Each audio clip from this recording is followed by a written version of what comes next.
Let's take a look how to make a diagram in Google Slides. So it's a presentation program that can be shared on Google Drive.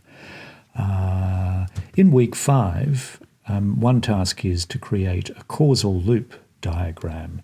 I'm going to model this by creating a face. So I go to the shape icon here, shape, and arrow. We'll get the top of the face happening here. And then I go here and get the bottom of the face happening here.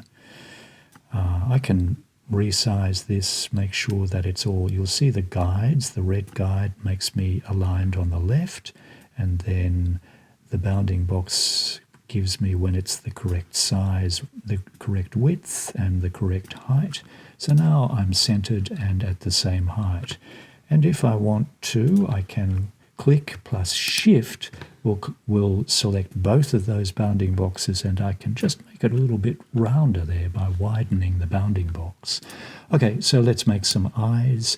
I'll go to shapes, a circle probably, and you can create ellipses with this as well.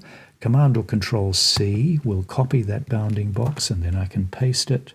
That will give me 2 eyes. And let's make a nice mouth for this beautiful face that we're making.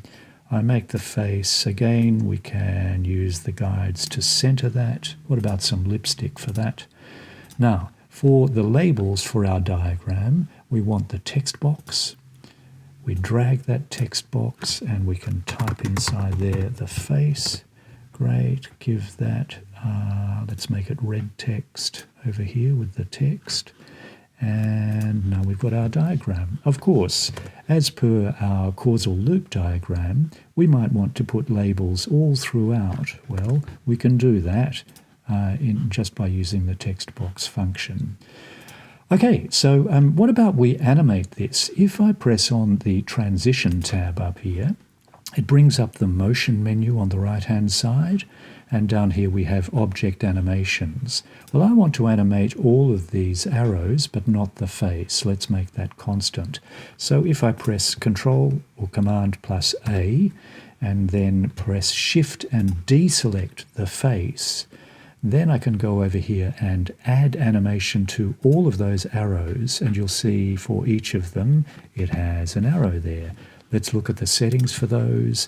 So on click, I'll make it after the slide loads. So after previous, and we'll make it a 2-second fade in. All right. And I go ahead and do the same for all of the other shapes. Okay, so I've set up all of the settings for my animations of each of the arrows on the face. Let's check it out. Play.